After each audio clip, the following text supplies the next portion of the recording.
નમસ્કાર વિદ્યાર્થી મિત્રો, તો જ્યારે આપણે મળ્યા હતા ત્યારે આપણે પ્રકરણ 2 શીખવાની ક્રિયા એમાં આપણે કેવી રીતે શીખીએ છીએ એના અલગ અલગ જે પ્રકારો પડે છે એના વિશે આપણે અભ્યાસ કરતા હતા, જેનામાં આપણે અનુકરણ દ્વારા શિક્ષણ જોઈ ગયા, પ્રયત્ન અને ભૂલ દ્વારા શિક્ષણ જોઈ ગયા, અભિસંધાન કે એના જે બે બાબતો આવે છે, પ્રશિષ્ટ અભિસંધાન આપણે ભણી ગયા અને ગઈકાલે જે આપણે ભણ્યા હતા કે કારક અભિસંધાન અને એના ખ્યાલો, આ બધોનો અભ્યાસ આપણે કરી ગયા. એ ઉપરાંત શિક્ષણ માટેની એક બીજી જે રીત છે કે જેને કહેવાય છે આંતરસૂઝ દ્વારા શિક્ષણ. તો આજે આપણે એના વિશે વિગતવાર ચર્ચા કરીશું. તો પહેલે તો આ જે આંતરસૂઝ કે એ શિક્ષણ જે શેના સાથે, તો કે બોધાત્મક ખ્યાલ, એટલે કે મનુષ્ય, આપણે જાણીએ છીએ કે સૌથી વધારે બુદ્ધિ જો કુદરતે આપી હોય તો આપણા મનુષ્યને, તો મનુષ્ય છે કે જે સૌથી બુદ્ધિશાળી પ્રાણી છે, તો બુદ્ધિનો સૌથી સારામાં સારો ઉપયોગ છે તો એ મનુષ્ય કરે. તો આ આંતરસૂઝ છે એ બોધાત્મક શિક્ષણ સાથે સંકળાયેલું છે. હવે આંતરસૂઝની આપણે જે વાત કરી તો આંતરસૂઝના પ્રયોગો માટે કેનું નામ સંકળાયેલું છે, તો કે કોહલર, કે સમષ્ટિવાદી મનોવૈજ્ઞાનિક કોહલરે કે આંતરસૂઝ અંગેના ઘણું બધું પ્રદાન કરેલું.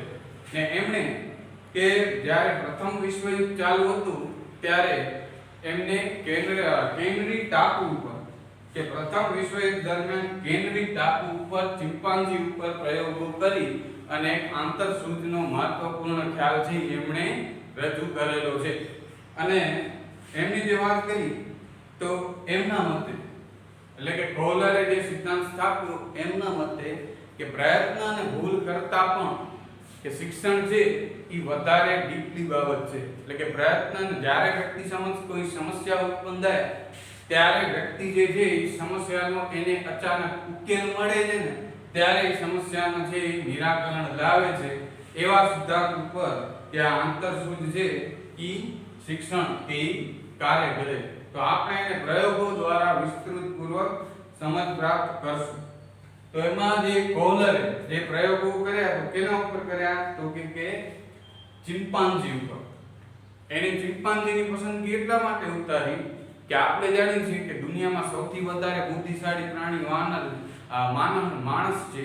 માણસ પછી જો બુદ્ધિમાં ચડિયાતો હોય તો એ કોણ છે, તો કે આ ચિમ્પાન્જી અને ઉરાંગુટાન, એટલે કે વાનરની જ પ્રજાતિ છે. એટલે કે માણસ પછી બુદ્ધિમાં કોણ આવે છે, વાનર.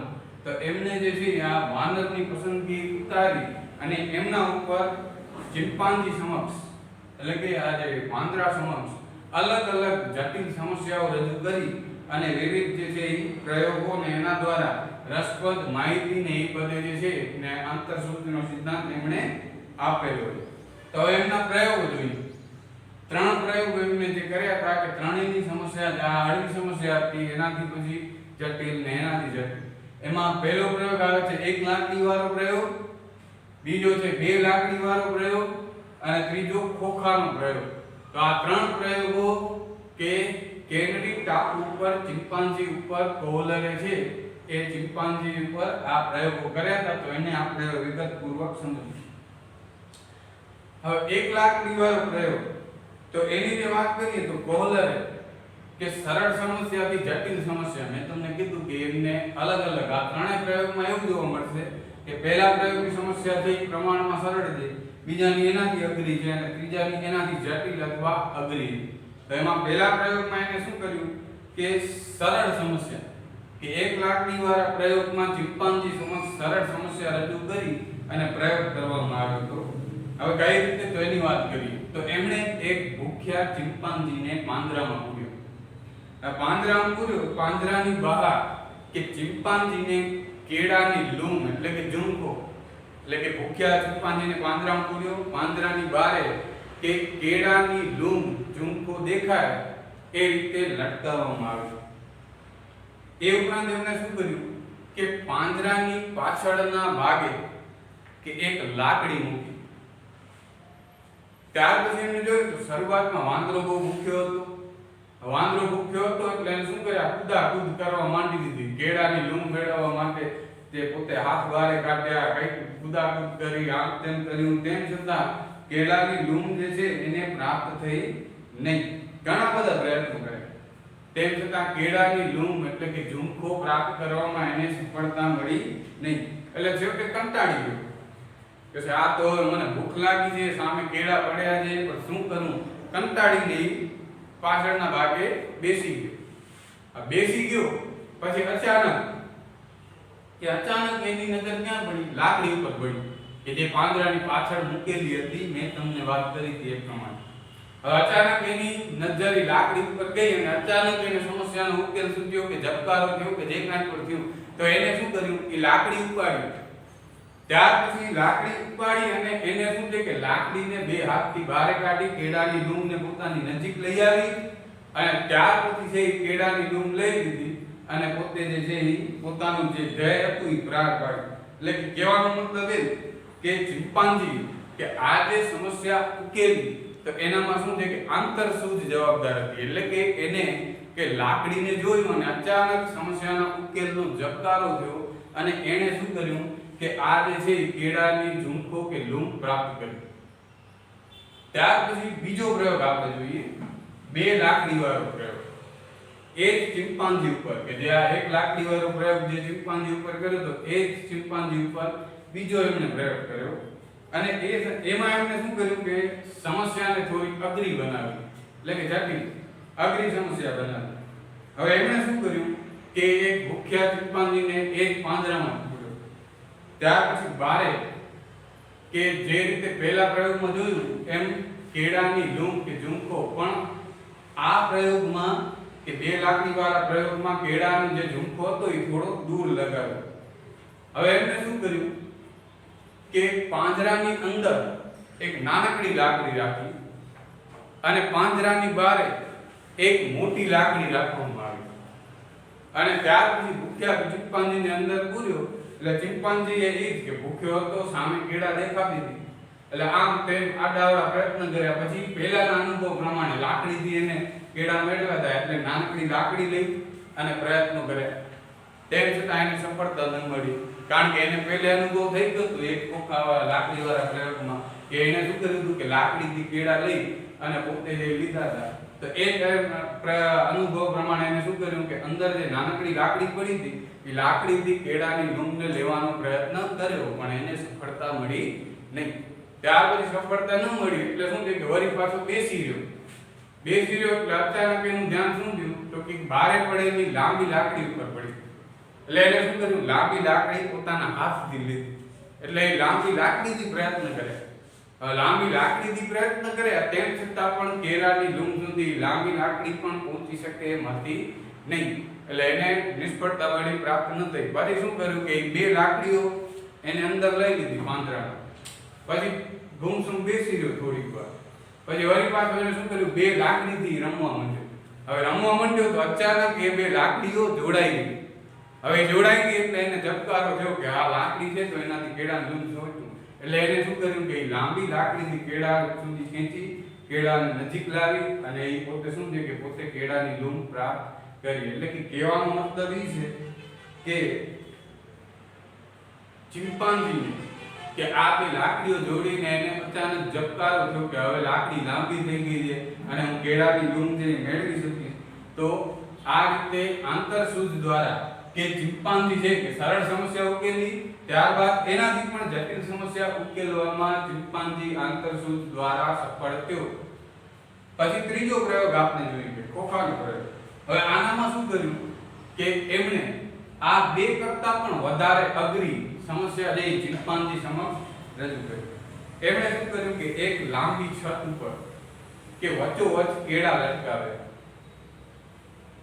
ઈ રૂમની અંદર 3 ખોખા રાખ્યા અલગ અલગ જગ્યાએ. ત્યારબાદ ભૂખ્યા ચિંપાંજીને છે એ રૂમમાં કે જે મૂકી દેવામાં આવે. એટલે ચિંપાંજીએ શું કર્યું, ભૂખ્યો હતો એને કેળાની લૂમ છત ઉપર દેખાતી હતી એટલે પોતાની રીતે જે કૂદકા માર્યા, કઈક પ્રયત્નો કર્યા અને ઘણું બધું કર્યું, પણ કેળાની લૂમ એને પ્રાપ્ત થઈ નહીં. ત્યાર પછી એને શું કર્યું કે એક ખોખું લઈ આવ્યું. એક ખોખા ઉપર ચડીને પણ એને ઘણા બધા પ્રયત્નો કર્યા, કાંઈ પણ સફળતા પ્રાપ્ત થઈ નહીં. ત્યાર પછી એક ખોખા પછી બીજું ખોખું લઈ આવ્યું, તેમ છતાં પણ એને સફળતા પ્રાપ્ત ન થઈ. પછી ઘણીવાર નિરાશ થઈને બેસી ગયો વળી ત્રીજું ખોખું લઈ આવીને એના ઉપર મૂકવાનો પ્રયત્ન કર્યો તો ખોખા જે વારંવાર પડી ગયા. એટલે કે ઘણું બધું એને પોતાની રીતે સમસ્યા એટલે કે આ કેળાની લૂમ લેવા માટેના પ્રયત્ન કર્યા, સમસ્યા ઉકેલવા માટેની એને ઘણી બધું પ્રયત્ન કર્યો. ત્યારબાદ પછી એને શું કર્યું કે એ ત્રણ ખોખા છે એ વારંવાર પડી જતા હતા, પણ એકવાર પડી ગયા, બે વાર પડી ગયા, એમ એને વારંવાર પ્રયત્ન કર્યા તો એ ખોખાને ત્રણેયને વ્યવસ્થિત રીતે એવી રીતે ગોઠવી શક્યો કે જેથી પડી ન શકે. ત્યારબાદ એને શું કર્યું કે ત્રીજા ખોખા ઉપર ચડી અને ઉપરથી કેળાની લૂમ મેળવી લીધી. એટલે કે કહેવાનો મતલબ એ છે કે આ જટિલ સમસ્યા છે ઈ ચિંપાંજી સમસ્યા આવી તો એને અચાનક ઝબકારો થયો ને આ રીતે ખોખા ઉપર ખોખા ગોઠવી એના ઉપરથી આ રીતે કેળાની લૂમ મેળવી શકીશ એવો એને ઝબકારો થયો અને એને જે આ વસ્તુ છે એ સમસ્યા ઉકેલી લીધી.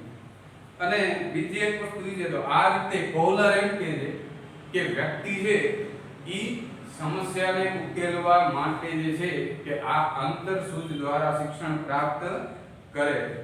અને કોહલરે જે આપણે વાત કરી તો એમણે આ ઉપરાંત પણ ઘણા બધા બીજા પ્રયોગો પણ કરેલા હતા અને ઘણી બધી બાબતોને તારવેલી હતી. પછી હાલો નામના મનોવૈજ્ઞાનિક એમ કહે છે કે આંતરસૂઝ માટે કે વ્યક્તિનો પૂર્વ અનુભવ છે એ હોવો જરૂરી. અને બીજી એક વસ્તુ એ છે કે આ ત્રણેય બાબતો તમે જોઈ ને તો એનામાં તમે જોજો કે ઘણી વખત આને આહા અનુભવ પણ કહે કે ઓચિંતાનો ઉકેલ મળી જાય કે આપણને સમસ્યાનો ઉકેલ શું છે કાંઈ ખબર જ ન હોય અને ઓચિંતો કાંઈક મગજમાં આપણે કહીએ ને કે ટ્યુબલાઇટ થાય કે કાંઈક એવો ઝબકારો થાય તો એના કારણે શું છે કે આપણે સમસ્યાનો ઉકેલ મળી જાય અને આપણને શિક્ષણ પ્રાપ્ત થઈ શકે. એવું એક ઉદાહરણ આપું કે ન્યૂટને જે ગુરુત્વાકર્ષણનો નિયમ શોધ્યો કે સફરજનના ઝાડ નીચે બેઠો હતો, બરાબર, કે ઉપરથી સફરજન પડ્યા કરતું હતું, જોયા કરતો હતો, વિચાર કરતો હતો, આમ તેમ એને ત્યાં એને સમસ્યાનો ઉકેલ મળ્યો જ નહીં. એટલે સતત એના મગજમાં વિચાર તો એના જ આવતા હતા કે સફરજન શું કામ નીચે પડે છે, નીચે પડે છે, નીચે પડે છે. પણ અચાનક એને ટ્યુબલાઇટ થઈને અચાનક એને ગુરુત્વાકર્ષણનો નિયમ બન્યો ને ત્યારે એ એમ કહે છે કે એટલો બધો ખુશ થઈ ગયો કે એટલો થઈ ગયો કે ત્યારે એમ કહેવાય છે કે એ નાતો હતો ત્યારે એના કપડા પણ એને પહેરેલા નતા ને એ જે છે મળી ગયું એમ કરી અને એ પોતે બહાર નીકળી આવ્યો. એટલે કે આ જે અનુભવ છે અંતરસૂઝનો એ આશ્ચર્યચકિત અથવા આમ કંઈક નવું મળી ગયું હોય કે પ્રાપ્ત થઈ ગયું હોય એવા પ્રકારનો અનુભવ આ અંતરસૂઝ દ્વારા આપણને પ્રાપ્ત થાય. તો આ રીતે વિદ્યાર્થી મિત્રો આપણે કઈ રીતે શીખીએ છીએ એવી જુદી જુદી શિક્ષણની તરહ આપણે મેળવી. વાસ્તવિક રીતે આપણે જોવા જઈએ તો દુનિયાના આપણે માણસની વાત કરીએ ને તો બધે આ પાંચ બાબતો દ્વારા આપણે શિક્ષણ મેળવીએ. બાળપણમાં તો કે અનુકરણ દ્વારા વધુ શિક્ષણ મેળવીએ, ત્યાર પછી મોટા થાય તો પ્રયત્ન ભૂલનો ઉપયોગ કરીએ, એનાથી મોટા થાય તો અભિસંધાન દ્વારા શિક્ષણનો ને આપણે વ્યવહારમાં ઉપયોગ કરીએ. પછી જ્યારે યુવાવસ્થા કે જ્યારે બહુ જટિલ સમસ્યાઓ આવે ત્યારે આપણને વાત કરી કે આંતરસૂઝ કે એના દ્વારા આપણે જે શિક્ષણ પ્રાપ્ત કરીએ છીએ. તો વ્યવહારિક દ્રષ્ટિએ આ પાંચે બાબતો છે કે આપણા શિક્ષણ માટે ખૂબ જ અગત્યનો ભાગ ભજવે. તો આ રીતે વિદ્યાર્થી મિત્રો આ પાઠ આપણે પૂરો જાહેર કરીએ.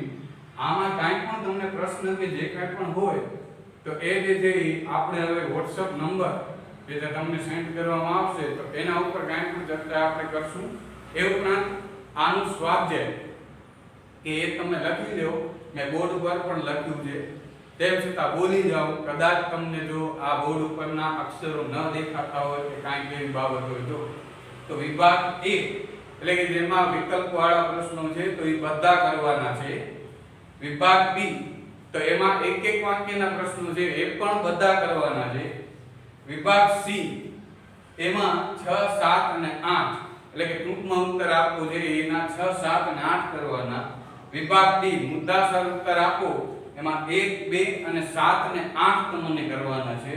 વિભાગ E એટલે કે સવિસ્તાર ઉત્તર આપો તો એમાં ત્રીજો અને પાંચમો કે આ જે ઘર લેસન તમારે છે કરવાનું છે.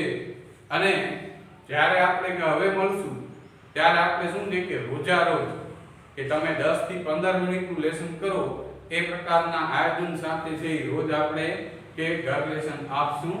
બરાબર, ધન્યવાદ.